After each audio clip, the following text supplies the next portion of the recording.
Graça e paz, meus irmãos. Eu gostaria de convidar a igreja para abrir a palavra no livro do profeta Oséias, no capítulo 6. Oséias, capítulo 6. Já falamos do Espírito Santo simbolizado no vento, falamos do Espírito Santo simbolizado no sopro.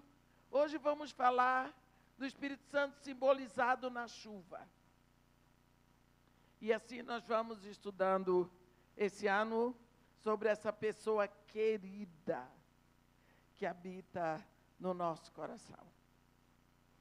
Oséias capítulo 6, onde está escrito assim: vinde e tornemos para o Senhor, porque Ele nos despedaçou e nos sarará, fez a ferida e a ligará. Depois de 2 dias nos revigorará, ao 3º dia nos levantará e viveremos diante dEle. Conheçamos e prossigamos em conhecer o Senhor.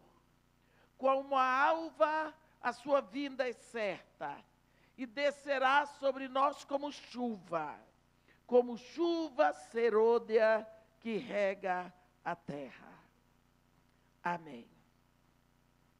Nós vemos que, pelo que acabamos de ler, em Israel haviam 2 períodos específicos de chuva.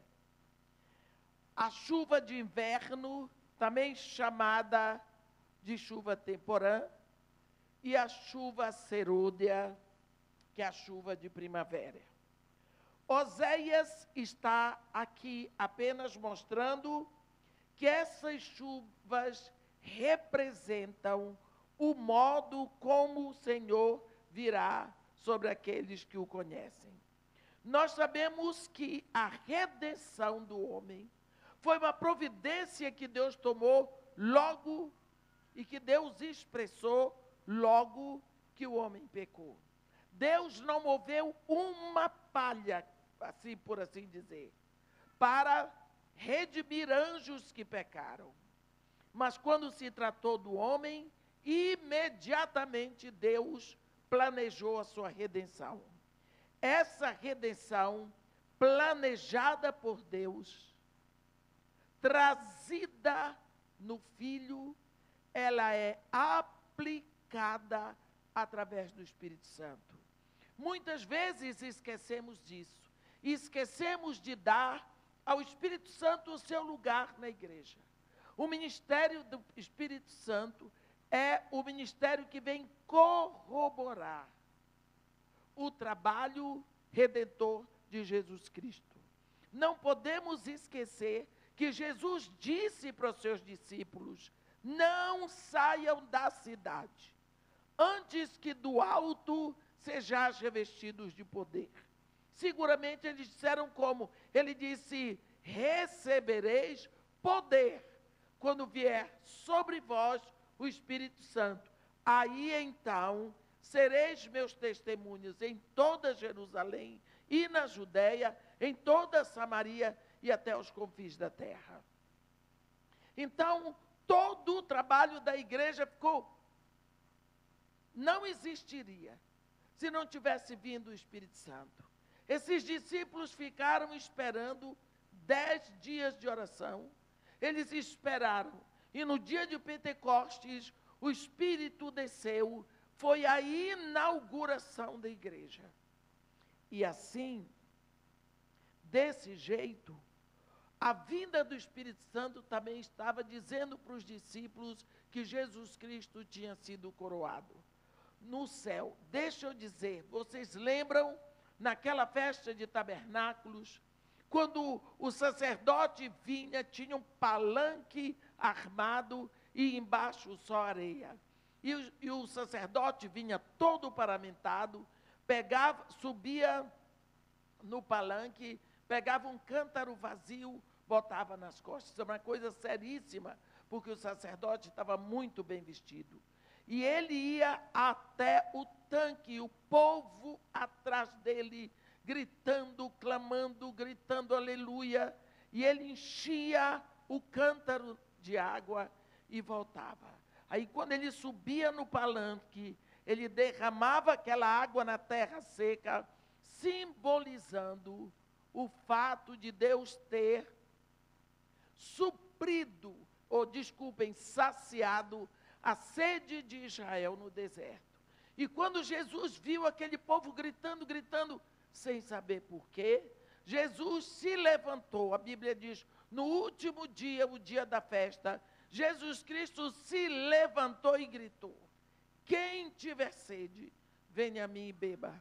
Porque quem crer em mim, como diz a Escritura, rios de água viva fluirão do seu interior. Aí João diz assim, isto ele disse em referência ao Espírito Santo, que havia de ser dado àqueles que nele crescem. Pois o Espírito não tinha sido ainda dado, porque Jesus não tinha sido glorificado. Agora, no dia de Pentecostes, quando o Espírito Santo desce, é Jesus dizendo para os discípulos, já fui glorificado. Isso, então, vem o Espírito Santo. Agora, quando o Espírito Santo vem, ele vem para trazer o poder. E com esse poder levar essa igreja até os confins da terra. Levar essa igreja, encher de poder homens e mulheres, para que nós possamos fazer discípulos de todas as nações. Então, um desses símbolos é a chuva. Existe em Joel 2, no versículo 23, essa mesma expressão, quando você lê, alegrai-vos, filhos de Sião, regozijai-vos no Senhor vosso Deus, porque Ele vos dará em justa medida a chuva. Fará descer como outrora a chuva temporã e a chuva serôdia. Aqui nós vemos sobre ainda a vinda e o trabalho do Espírito Santo. As abundantes chuvas que vinham no inverno, elas desciam com tudo sobre Israel e encharcavam a terra, enchiam as cisternas, enchiam os poços, enchiam as fontes naturais e preparavam assim a terra para as chuvas da primavera que viriam aos poucos, mais fraquinhas, aqui e ali, para que suprissem um pouco durante o tempo de seca que poderia acontecer. Assim, meus irmãos, o derramar do Espírito no dia de Pentecostes saturou a igreja com poder, saturou a igreja com o seu poder, com a sua presença, como as chuvas de inverno saturam a terra, e esse Espírito então vem trazendo um derramar aqui e ali, como as chuvas de inverno, antes da vinda de Jesus. Nós vamos ver que esse derramar vem aqui e ali, um pouco aqui, um pouco ali, preparando a igreja para a colheita de Deus. No Salmo 102, no versículo 6, a Bíblia diz assim, seja ele como a chuva que desce sobre a campina ceifada, como aguaceiros que regam a terra. Quantas vezes, pensando em chuva, nós pensamos chuvisco, chuva mais forte, aguaceiro. Quantas vezes nós vemos a chuva fazer o que está acontecendo agora no Rio Grande do Sul? Então, algumas vezes, chuva também é sinal de julgamento, como nós vemos em 1 de Reis 8, quando o rei Salomão ora e diz: quando os céus se fecharem e não houver chuva, por ter o povo pecado contra ti. Aqui é por falta de chuva. Mas durante o reinado de Acabe, também não houve chuva por 3 anos e meio, como sinal de julgamento. Deus não apenas impede a chuva como sinal de julgamento, mas às vezes ele envia chuvas devastadoras, como está acontecendo, e como aconteceu no dilúvio, como sinal de desaprovação. Lá em 1 Samuel 12, no tempo da colheita, Samuel invoca Deus e chama trovões e chuvas fora de tempo, por causa do pecado do povo. E a consequência é que Deus responde e causou grande temor no povo. A Bíblia diz: então invocou Samuel ao Senhor, e o Senhor deu trovões e chuva naquele dia, pelo que todo o povo prometeu a Deus e de grande maneira temeu a Deus. O Espírito Santo, às vezes, tem que agir com julgamento. O grande problema é que, como as pessoas têm pregado o ministério do Espírito Santo, tem levado a igreja a entender que o Espírito Santo é um anjinho, que o Espírito Santo é uma pombinha, é uma coisinha assim tão delicada, que a gente pode fazer com ele o que quiser. Não tem muita importância, não. O Espírito Santo é Deus. O Espírito Santo é uma pessoa. E esse tem até um corinho que diz: há um doce Espírito aqui, e eu sei que é o Espírito de Deus. Então, porque o Espírito de Deus é doce. Se fosse o Senhor Jesus, não seria doce. Se fosse o Pai, não seria doce. Mas é o Espírito. O Espírito Santo é Deus. A Bíblia diz, em Hebreus 12, o nosso Deus é também fogo consumidor. O Espírito Santo age com julgamento. O Espírito Santo disciplina. E nós esquecemos disso. Ele tem que lutar com julgamento, muitas vezes, com os filhos de Deus. O julgamento, no entanto, não tem a ver com condenação, tem a ver com correção. Em 1 Coríntios 11, no versículo 30, Paulo diz: eis a razão, porque entre vós há muitos fracos e doentes e poucos que dormem. Paulo fala tanto do lado físico como do lado psíquico.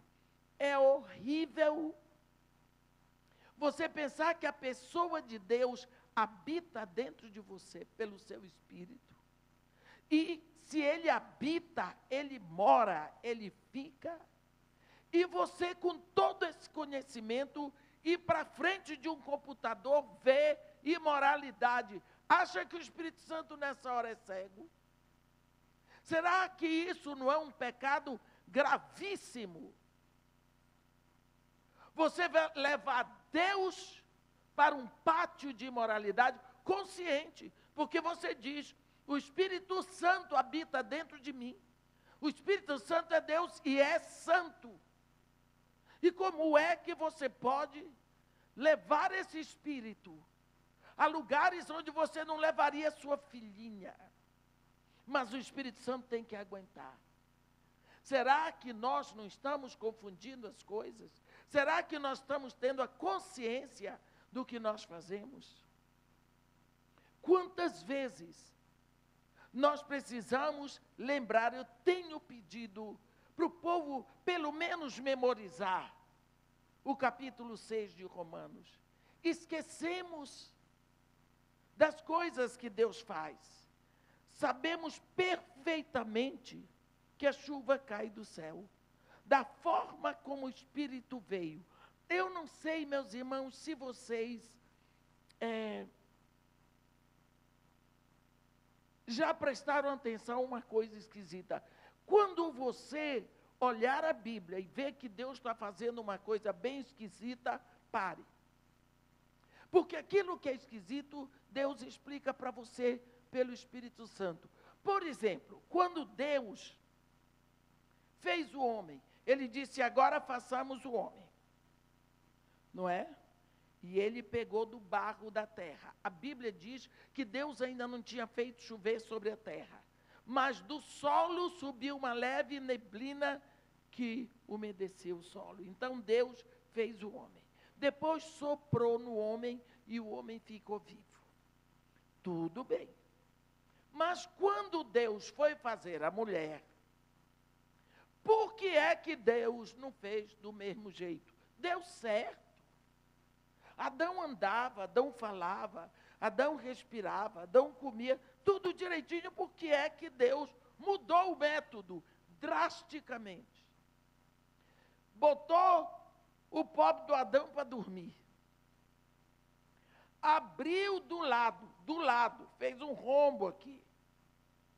Tirou uma costela, haja sangue. Fechou direitinho. E daquela costela, ele fez a mulher. Adão ficou sem uma costela. Se você olhar bem isso, você diz, é esquisito. Acabar a mulher, vive como o homem vive, morre do jeito que o homem morre. E por que é que o homem foi feito do barro bruto e a mulher foi tirada do corpo do homem? Pela lateral, uma costela. Nós sabemos que o que Deus tirou de Adão foi uma costela para fazer para ele uma noiva. Então, o primeiro Adão tinha uma costela a menos, porque a costela virou noiva. Agora, Jesus Cristo é conhecido como o segundo Adão. Se você olhar para Adão lá deitado, eu acho que foi no chão, com uma abertura lateral aqui, e depois você olha para a cruz, e você vê o segundo Adão com uma abertura lateral, no mesmo lugar. Não é interessante isso? É interessante. Porque o soldado romano passou na frente deles e resolveu enfiar a lança na lateral de Jesus, só de Jesus. E João diz que daquela abertura saiu sangue e saiu água. Ora, um homem com os braços levantados na cruz, pendurado. Ele não devia ser gordo, porque andava aqui só. Né? E você pensa o rombo que ficou aqui na lateral dele, exatamente no lugar da noiva. Saiu sangue e saiu água. Lá em Romanos 6 está a explicação. Se você quiser ver, você vai ver que Paulo fala disso, que nós morremos em Cristo, aqui. Romanos 6, versículo 3. Ou porventura ignorais que todos nós que fomos batizados em Cristo Jesus, fomos batizados na sua morte. Você ignora isso? Paulo está dizendo que se você não sabe o que você devia saber, porque ignorância é uma coisa, em ciência é outra. Eu não sei extrair um dente.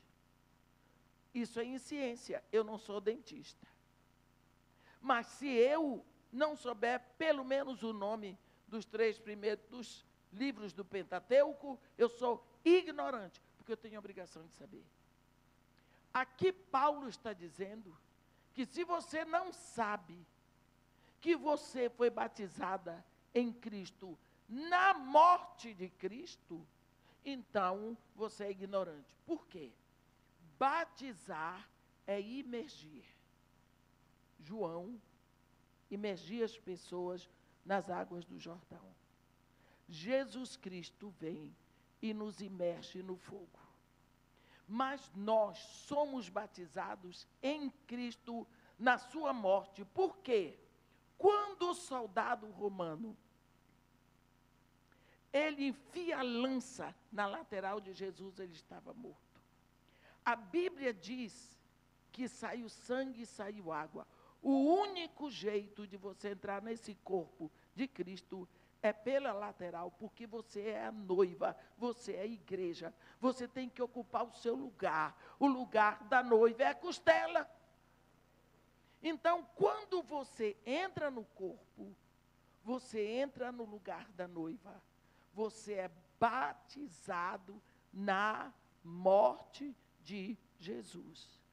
Aí você, nesse corpo, você é morto, você é sepultado, e como ele ressuscita, você é ressuscitado.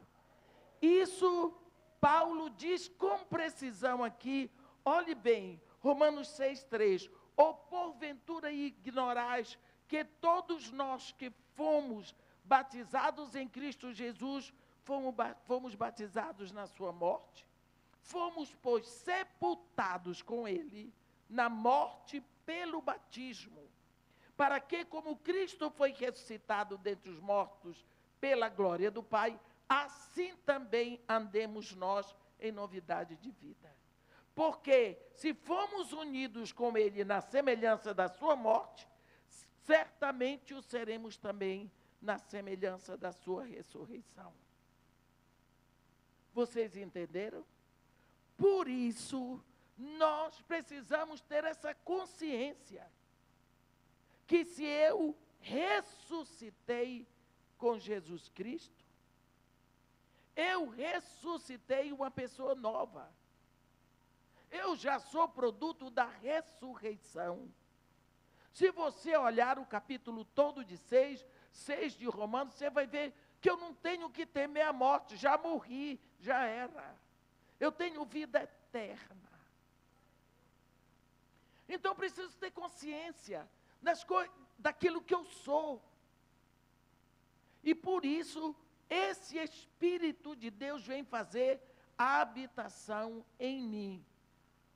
Vocês lembram que quando Jesus Cristo foi batizado às margens do Jordão, o Espírito Santo vem sobre ele, só então ele pode ir lutar no deserto com Satanás. Por quê? Porque agora essa pessoa, o Espírito Santo está em Jesus para dar a ele o poder, porque ele tinha se esvaziado da sua divindade. O que é que o Espírito Santo trouxe para Jesus? O poder. Esse mesmo poder o Espírito Santo já trouxe para cada um de nós. Mas o problema é que nós, parece que temos um problema de fé. Porque nós sabemos isso tudo, nós ouvimos isso tudo, nós aprendemos isso tudo, mas na hora de agir, nós não agimos. Olha, o Espírito Santo está sempre com zelo pelo trabalho da igreja, disciplinando para nos polir. Ele não gosta que soframos, mas o Espírito Santo sabe que sofreríamos muito mais se ele não nos disciplinasse. Nós sabemos que a chuva cai do céu, não é? Embora muitas vezes nós esquecemos isso, porque nós não usamos água da chuva, usamos água da torneira. Em 1 de Reis, no capítulo 18, de 41 a 46, você vê um momento em que Elias sobe no Monte Carmelo. E lá ele vai se encurvar numa posição de parir, porque naquela época a mulher tinha que enfiar a cabeça entre os joelhos para poder apertar bem o ventre para parir. Essa é a posição do profeta. Ele vai dar à luz alguma coisa. E ele mete o rosto entre os joelhos, numa agonia intercessora. E ele disse ao moço que andava com ele: sobe e olha para o lado do mar. Elias estava orando pelo final da seca, pedindo chuva. Por isso ele enviou o rapaz para o lugar mais alto do pico. O rapaz voltou e disse para ele: não há nada. E Elias disse: volta. E assim o rapaz voltou de novo, não vi nada. Volta, olha. E 7 vezes, na 7ª ida do servo ao topo da montanha, eis que se levanta lá do mar, era o mar Mediterrâneo, uma nuvem. Ele diz que era uma nuvem pequena, do tamanho, é como a palma da mão de um homem. E isso foi o suficiente. Quando ele desceu, ele disse: está se levantando lá uma nuvenzinha do tamanho da palma da mão de um homem. Isso foi o suficiente para Elias saber que a chuva estava a caminho. Corre, porque lá vem chuva. Corre, porque a chuva está vindo. Olha, isso significa o quê? Lembra que Deus tinha dito para Elias: vai, porque eu enviarei chuva sobre a terra. O que você acha? Era para Elias ter dito: coisa boa, lá vem chuva sobre a terra, agora eu vou descansar, porque Deus já prometeu. Quando Deus promete, Ele vai fazer. Agora Deus vai mandar chuva, porque Ele me disse que vai mandar. Deus tinha dito. Então, para que Elias foi orar? Deus foi orar porque Deus disse que ia mandar. Elias foi orar. Quando Deus disse para Josué: Josué, eu entreguei nas tuas mãos a Jericó, ao seu rei e aos seus valentes. Por que Josué foi ficar na campina de Jericó, pedindo a Deus por uma estratégia? Veio o divino capitão, trouxe a estratégia, cerca 7 noites, e na 7ª noite cerca 7 vezes, e tudo mais. Agora nós sabemos que Deus enviou já o seu Espírito. O Espírito Santo está aqui, está em cada um de nós, mas nós dizemos: mas Ele vai levar a igreja. E o que é que nós estamos fazendo? Nós vemos a agonia intercessória de Elias, sofrendo, clamando, intercedendo, não se sabe quanto tempo, porque subiu o Monte Carmelo 7 vezes. Eu não queria estar no lugar desse rapaz. Então, para que ele teve que orar? Mas nós damos tudo por concedido. Para nós é muito fácil, sabe por quê?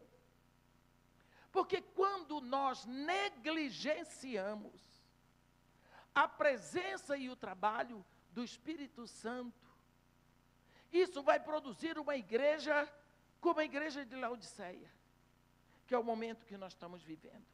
Uma igreja autossuficiente, de barriga cheia, balofa, ignorante, indiferente. O contrário do amor, meus irmãos, não é o ódio. Porque no ódio tem muito vigor, no amor tem muita força, mas a indiferença é a morte. Uma igreja indiferente, não está nem aí. Tem a Bíblia, mas não lê. não nega nada da Bíblia, mas também não faz nada que a Bíblia manda. Estou rico, abastado, não preciso de nada. É a igreja em Laodiceia. É uma igreja onde o mundo está atuando lá dentro. Porque se você olhar a cidade de Laodiceia, na Ásia Menor, tem esse nome por causa de Laodice, a irmã do rei Átalo II de Pérgamo. Era uma cidade rica. Era uma cidade onde eles fabricavam uma lã preta, altamente consumida pela Europa. E esta lã de cor negra era cara e enriqueceu a cidade. Então, a cidade de Laodiceia era uma cidade de homens, empresários, que aplicavam dinheiro em banco. Havia muitos bancos em Laodiceia. Além do mais, havia ali a escola de medicina maior da Ásia Menor e mais importante. E eles descobriram um pó para a cura de oftalmia. Então, aonde se fazia tratamento de vista era em Laodiceia. O povo de Laodiceia era um povo que cuidava da saúde, que aplicava dinheiro em banco, que procurava se vestir bem. E esta riqueza, esse espírito de consumismo entrou na igreja. Então, o povo da igreja, quer dizer, a igreja em Laodiceia, era uma igreja dos abastados, dos suficientes, da classe média alta e rica. Então, esse mesmo espírito está bom. Para que a gente vai ficar agora criando confusão? Sou rico, abastado, não preciso de nada. E Jesus diz, nem sabe que tu és infeliz, sim, miserável, pobre, cego e nu. É o que nós vemos hoje. Uma igreja que se gaba do que tem. Uma igreja que se gaba do número de membros, como se Jesus Cristo tivesse mandado a fazer membros, mandou fazer discípulos. A coisa mais difícil hoje é você encontrar discípulos de Jesus Cristo. Porque discípulo de Jesus Cristo não é o evangélico. Encontramos muitos evangélicos, é uma vergonha. Mas discípulo de Jesus Cristo, é aquele que tem a mente de Cristo. É aquele que diz o que Jesus diria naquela situação. Que pensa o que Jesus pensaria naquela situação. Que age como Jesus agiria. Jesus diz para o seu discípulo, quem te recebe é a mim que recebe. E quem a mim recebe, recebe o meu Pai. Então, quem te rejeita, rejeita a mim. Porque quem me rejeita, rejeita o Pai. Hoje nós temos até mesmo missionários que de Jesus Cristo não tem nada. Nem o sonho de Jesus. E é por isso que não podem fazer discípulos. Então, por quê? Porque estamos negligenciando o enchimento do Espírito Santo. Só existe um batismo no Espírito Santo. É só a primeira vez. Depois nós temos enchimentos do Espírito Santo. Precisamos ver, Deus prometeu, vamos orar. Eu fico impressionada porque é que Jesus precisava orar tanto. Ah, mas é porque o Espírito Santo não estava aqui. Tudo bem, e Paulo, porque orava tanto, e Pedro, e João, essa gente toda, no momento em que a terra estava encharcada, a igreja estava encharcada do Espírito Santo. Porque esse povo orava tanto e hoje não se precisa orar. Eu sempre penso naquele rapaz que foi lá no topo da montanha para ver o princípio do milagre. Ele podia ter perdido a arbitragem celestial. Ele podia ter perdido o princípio do milagre se ele estivesse olhando para Elias. Muitas vezes nós estamos olhando para os grandes homens desse momento.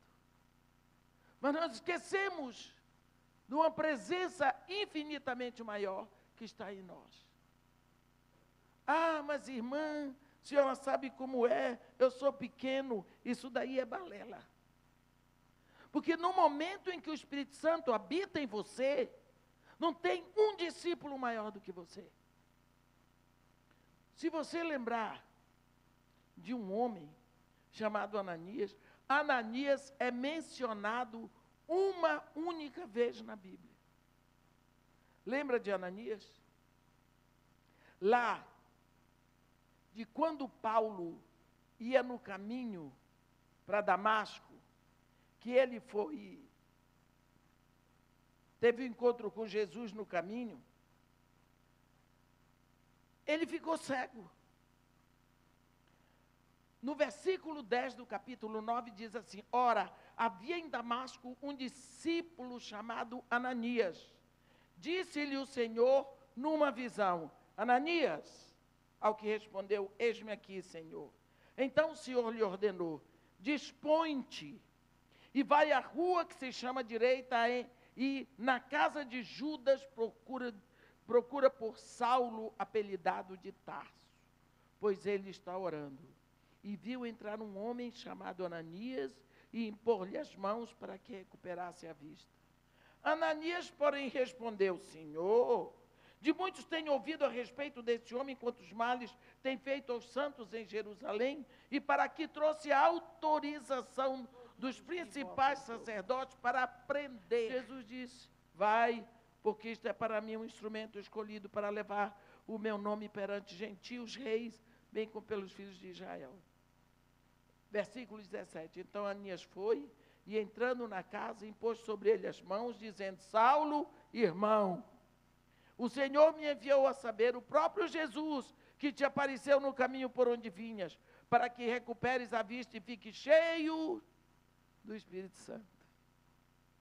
Imediatamente lhe caíram dos olhos como que umas escamas, e tornou a ver. A seguir levantou-se e foi batizado. E depois de ter se alimentado, sentou-se fortalecido. Olha, esse homem só aparece essa vez na Bíblia. Em toda a Bíblia, só ele. Ora, quem é Paulo de Tarso?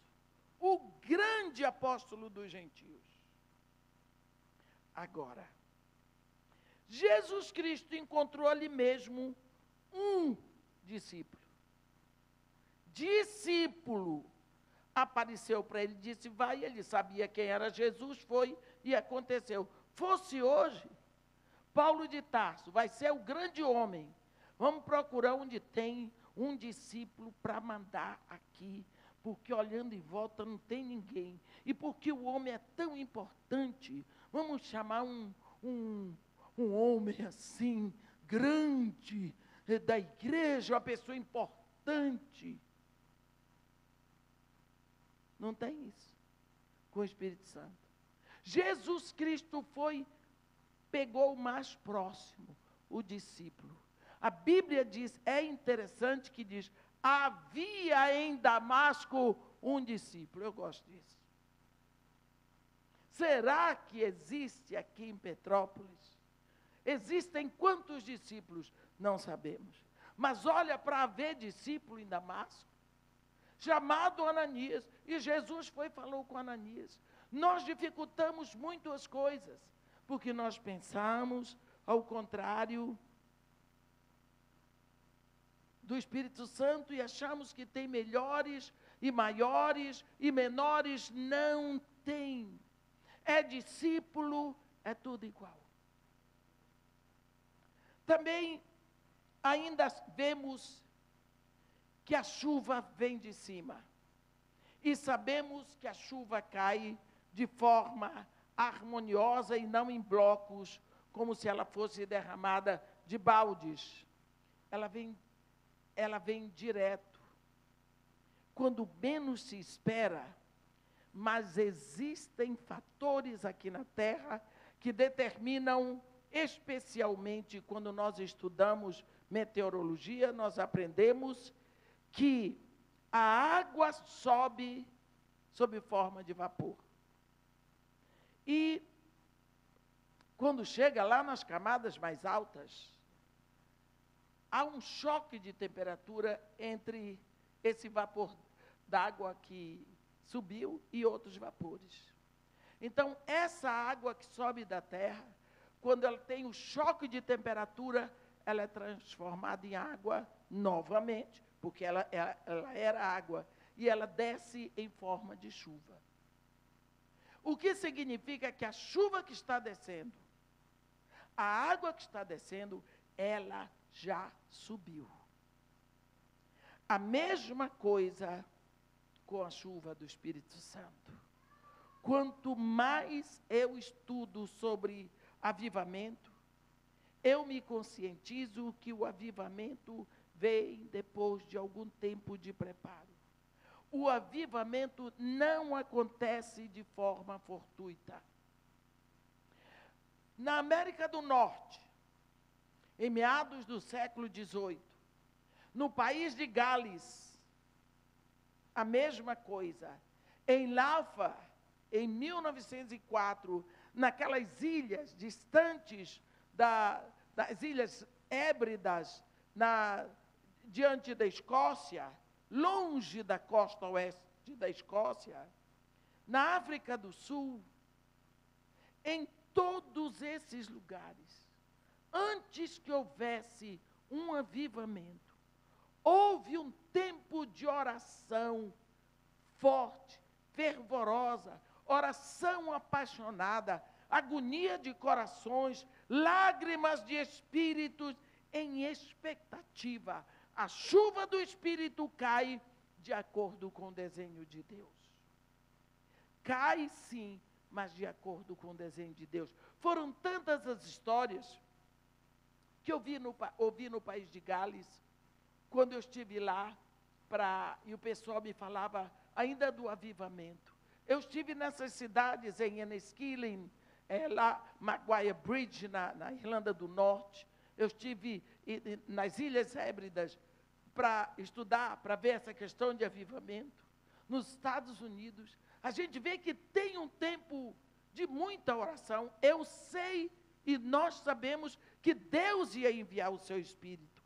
Mas exatamente aconteceu depois de 10 dias de oração e de muita expectativa, porque os discípulos oravam esperando que o Espírito Santo viesse e querendo que ele viesse, porque eles estavam presos numa sala, não tinham mais Jesus, porque eles viram Jesus Cristo subir aos céus.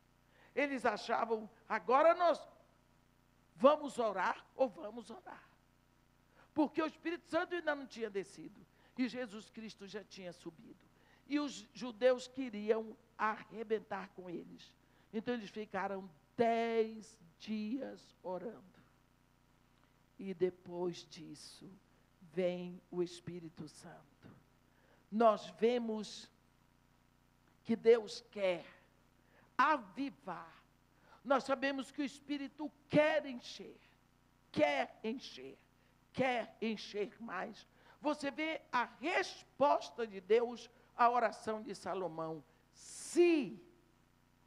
Isso é uma resposta condicional. Se o meu povo que se chama pelo meu nome se humilhar, orar, buscar a minha face, se arrepender dos seus maus caminhos, eu ouvirei do céu, perdoarei seus pecados, sararei a sua terra, e estarão abertos os meus olhos e atentos os meus ouvidos para a oração que se fizer neste lugar.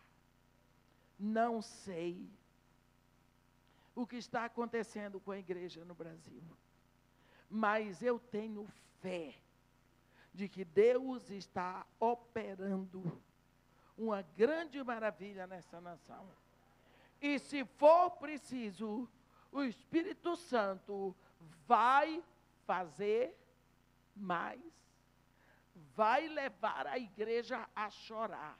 Porque ou nós choramos de arrependimento por não termos feito até hoje o que precisamos fazer, ou vamos chorar de muito mais dor, porque a igreja aqui no Brasil está muito sossegada.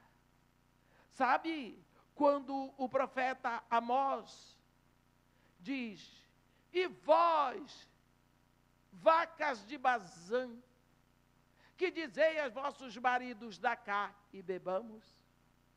Sabe? É assim que ele traz a condenação para as mulheres ricas de Judá.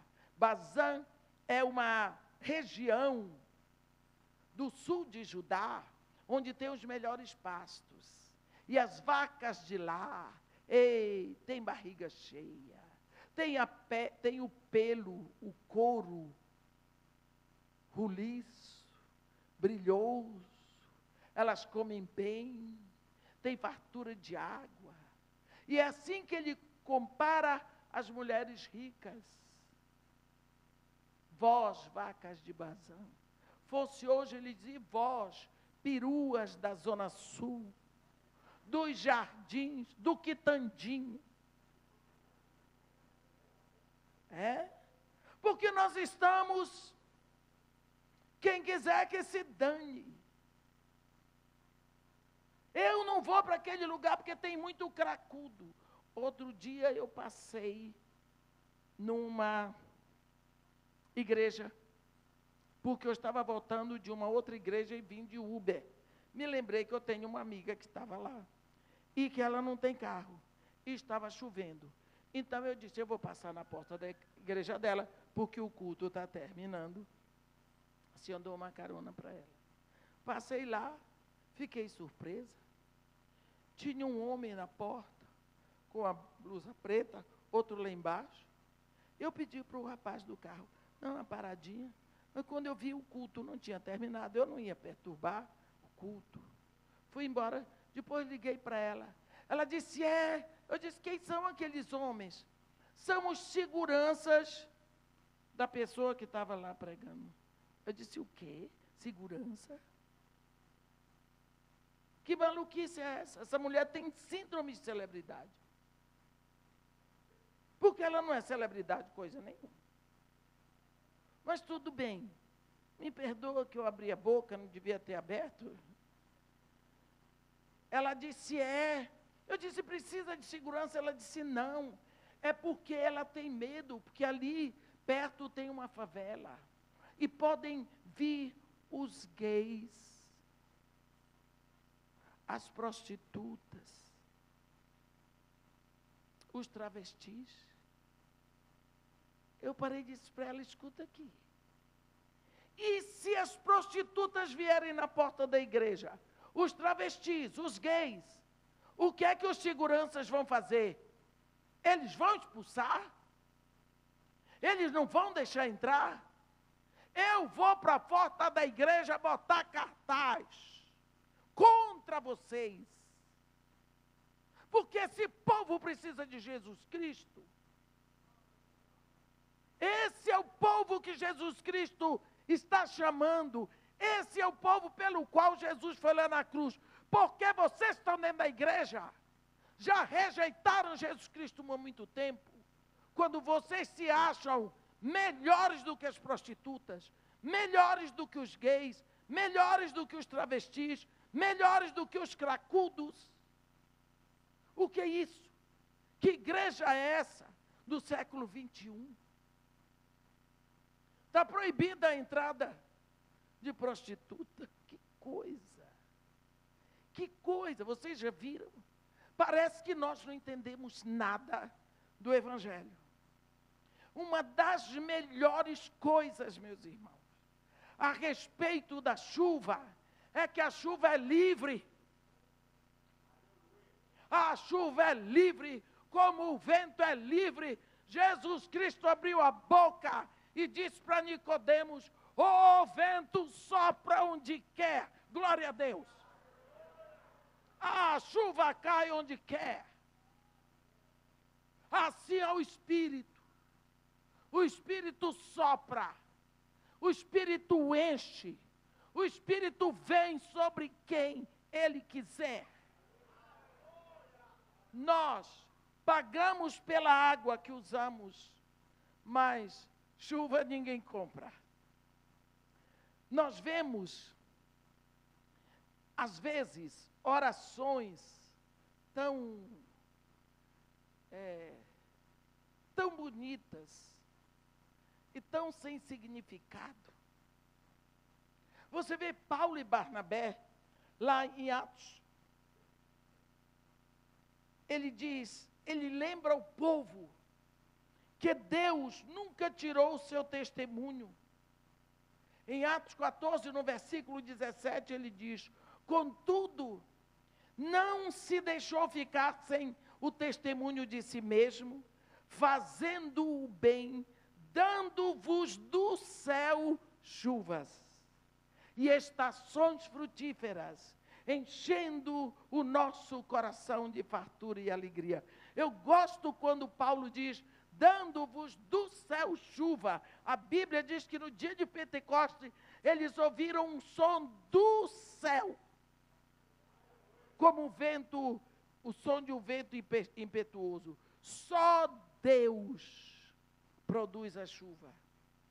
Lá em Jeremias, no capítulo 14, Jeremias faz 2 orações. Orações com o coração de criança. A gente, quando vê aquele homem orar, eu fico parada olhando e digo, meu Senhor, meu Pai, por que será que nós hoje buscamos tantas palavras bonitas para te dizer? Como se nós fôssemos te impressionar.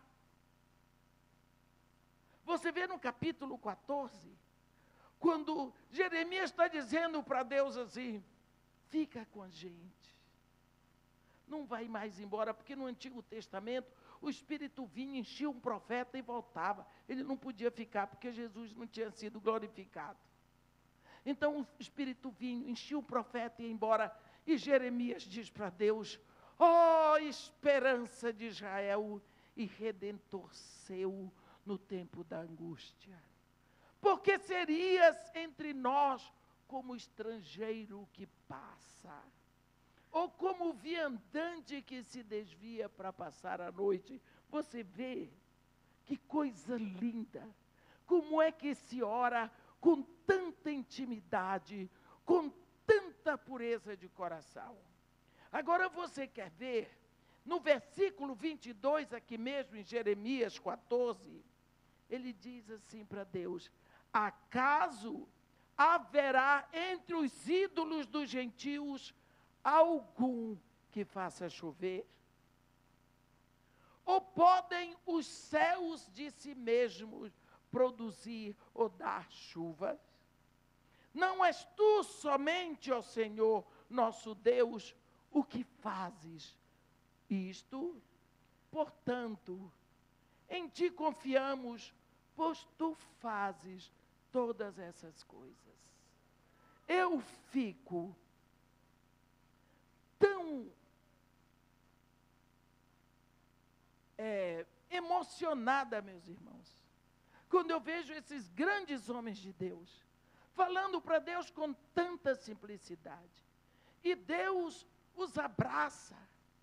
Mas hoje nós temos o Espírito de Deus aqui dentro. E nós esquecemos.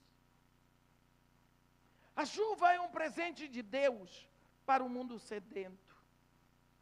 Assim é o Espírito de Deus. E Ele é livre. Nós pagamos construção de templos, tudo que está dentro do templo. Pagamos fazer conferências, convenções, mas a chuva do Espírito é completamente sem preço. Em Atos 8, no versículo 5, nós vemos aquele mágico Simão querendo comprar de Pedro o dom de impor as mãos sobre as pessoas para que ficassem curadas. Mas Pedro diz para ele, seja contigo o teu dinheiro para a perdição, porque julgastes adquirir o dom por meio de dinheiro. E Deus, no seu Espírito, nos ama livremente como a chuva. Oséias 11, você vê o amor de Deus, quando ele diz no versículo 4, atraiu-os com cordas humanas, com laços de amor. Fui para eles com quem alivia o jugo de sobre as suas queixadas, e me inclinei para dar-lhes de comer. Ele nos perdoa livremente. Em Marcos 5, quando aquela mulher, a Bíblia diz, que quando ele diz, quem me tocou nas vestes, e olhava para ver quem tinha feito isso, a Bíblia diz, então a mulher, atemorizada e tremendo, cônscia do que nela se operara, veio, prostrou-se diante dele, falou toda a verdade. Eu vejo Jesus ali, parou. Vocês lembram a situação? Jairo louco de pressa, porque a filhinha dele estava morrendo em casa, e ele não sabia que Jesus podia ressuscitar. Ele achava que Jesus tinha que ir lá para botar, vem, impor as mãos sobre ela para que seja salva e viverá. No caminho para a casa de Jairo, chega essa mulher, Jesus para a mulher dar o testemunho dela. Pensa, uma mulher dando testemunho. O que não vai demorar. E Jesus parou.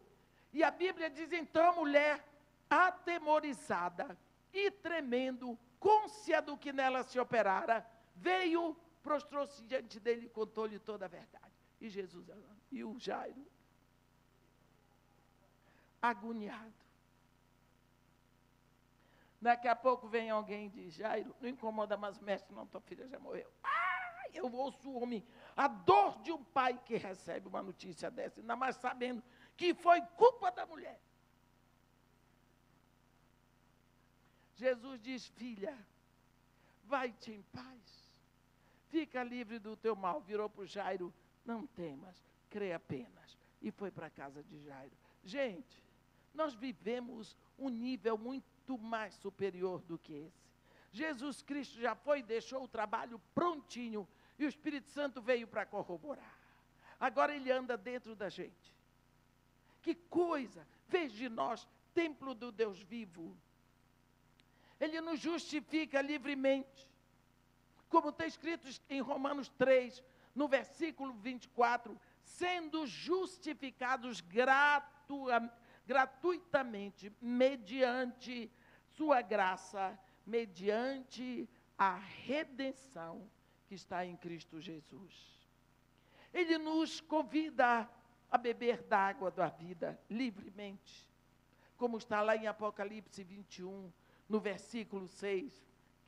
A quem tem sede, darei de graça da fonte da água da vida.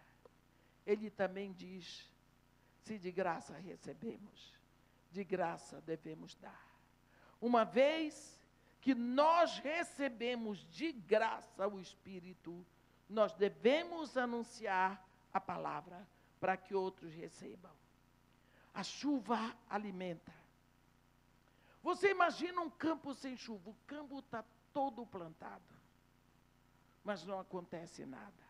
Quando vem a chuva, você vai lá e você vai ver como tudo começa.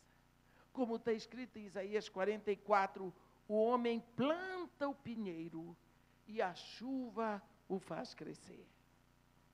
O Espírito Santo veio. Ele iniciou a igreja. Ele iniciou a igreja do poder. A igreja noiva. Esse novo tipo de gente esquisito, homens e mulheres diferentes, santos, aqui na terra. Ele nos alimenta, ele nos faz crescer na riqueza do caráter e para nós ficarmos influentes e poderosos no sentido de levarmos outros a seguirem a Jesus Cristo. Só o Espírito pode nos levar a lugares mais altos pela poderosa vida de oração. quantas vezes eu tenho visto as coisas acontecerem comigo. Eu talvez não tenha ninguém com menos dinheiro do que eu. Quando eu vejo, eu olho para lá, para o Morro Dona Marta, e eu vejo que os freezers estão cheios. Todo mundo já recebeu o salário. Ontem, quando eu cheguei de São Paulo, paguei os encargos sociais. Não falta nada. Hoje começa a entrar dinheiro.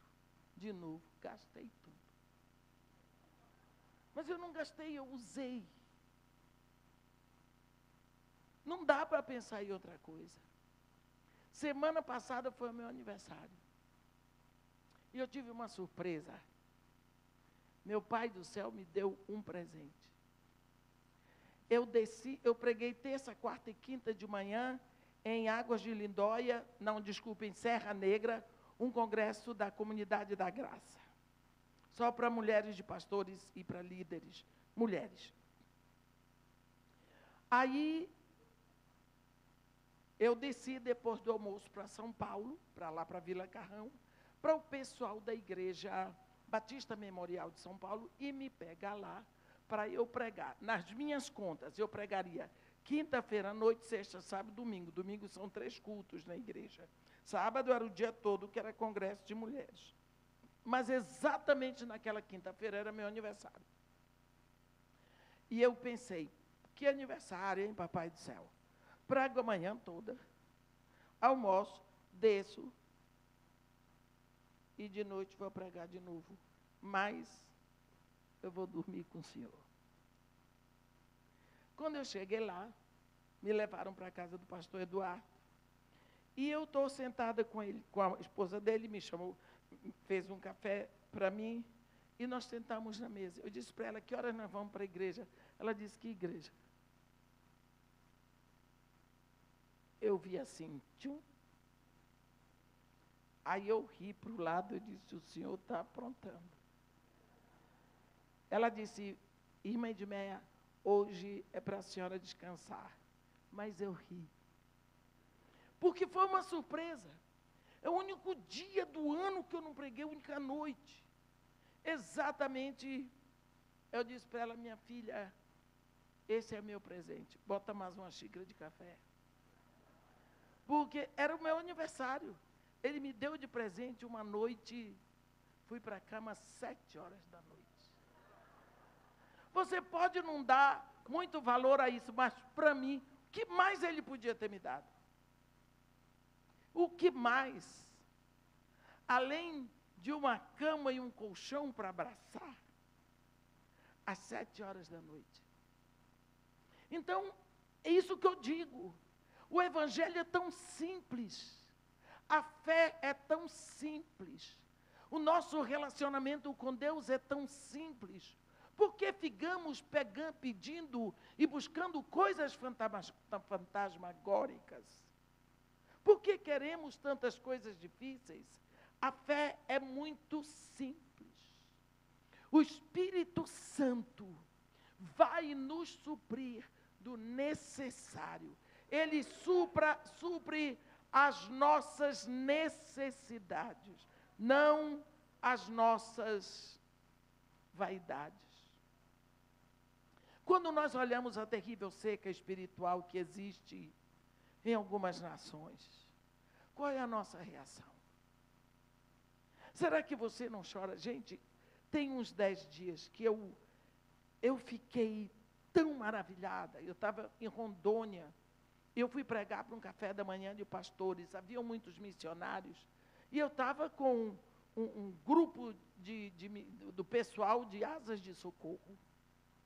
Quando eu vi aqueles jovens tão cheios do Espírito, felizes,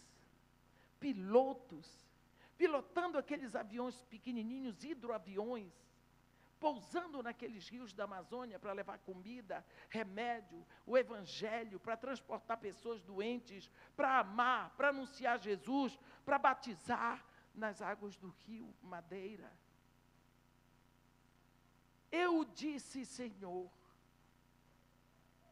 olha a manifestação do teu Espírito aqui. Eu queria poder ter ficado lá com eles. E o Espírito de Deus trabalhando, e o outro já ia para o Afeganistão com a família. Então você vê o Espírito Santo preparando, levantando um povo em todas as nações, como Jesus Cristo disse, fazei discípulos de todas as nações. Quando nós olhamos, nós precisamos saber que Deus responde à oração. Uma vez, um grande cantor de ópera ia fazer uma apresentação assim, numa concha acústica na Inglaterra. E a apresentação ia ser da ópera O Elias, o oratório, o Elias de Mendelssohn. E quando chegou na hora da oratória, que é a oração de Elias, pedindo chuva, esse homem cantou de uma forma que ele nunca tinha cantado também. E o menino ficou muito orgulhoso do pai dele, um menino de 10 anos. E quando foi na hora deles saírem, estava chovendo. E o menino disse para a mãe dele, mamãe, será que Deus pensou que o papai estava realmente pedindo chuva? Porque a oração de Elias é por chuva, né? Então, será que quando você ora por chuva, você espera que Deus vai enviar chuva? Quando você ora pelo derramar nos corações, quando você ora por avivamento, você acredita que Deus vai avivar a sua obra? Será que você ora com empenho? Será que você ora na expectativa de ver? Quando você ora, você realmente está querendo chuva espiritual para as nações que estão em seco? Quando eu olho para o capítulo 18 de 1 de Reis, eu vejo que nós precisamos esperar o sinal para correr. Como aquele menino aquele rapaz que viu uma nuvem pequena, do tamanho da mão de um homem. E foi o sinal que ele precisava para correr, porque a chuva está a caminho. Quando Deus nos vê orando, Ele sabe o que realmente queremos com a nossa oração. E então, um derramar poderoso na igreja. Não é derramar do Espírito, porque o Espírito já está aqui. Mas um avivamento pode acontecer, meus irmãos. Amém? Que Deus nos abençoe e nos guarde. Que faça resplandecer o seu rosto sobre nós. E tenha misericórdia de todos nós. Amém. Ó Senhor, Deus nosso Pai. Quando o profeta Isaías ora ao Senhor, ele diz, se fendesses os céus e descesses, e as montanhas se derretessem aos teus pés, como quando o fogo faz tremer os gravetos, para tornar o teu nome conhecido. Quando fizestes coisas maravilhosas entre nós, que não esperávamos, tu desceste. E as montanhas se derreteram aos teus pés, porque Deus de toda a eternidade, nunca olhos viram, nem ouvidos ouviram, nem em coração foi revelado o que tu tens preparado para aqueles que te amam. Pai querido, tu desceste, tu enviaste o teu filho, e o teu filho, homem Jesus, tem uma aliança contigo. Ele está entronizado à tua direita, Senhor. Ele é o Senhor dos céus e da terra. Mas tu enviaste o teu Espírito. O teu Espírito não foi derramado sobre a rua, sobre as plantas, mas foi derramado dentro de cada coração. Tu desceste, tu estás aqui, tu vives em cada um de nós. Nós te pedimos, ó Pai, que como antigamente, através de nós, faças o teu nome conhecido a todas as nações. Opera um milagre, Senhor. Explode uma bomba de reconhecimento nas nossas consciências, de forma que nós possamos reconhecer que o Espírito Santo é a pessoa que está dentro dos nossos corações, para fazer com que sejamos cada dia mais teus filhos, Senhor, para que o plano de salvação que se completou em nós se complete na vida de tantos outros, para que Jesus Cristo leve a sua igreja, para que tu sejas glorificado em cada um de nós. Isso nós te pedimos e te agradecemos em nome de Jesus. Amém.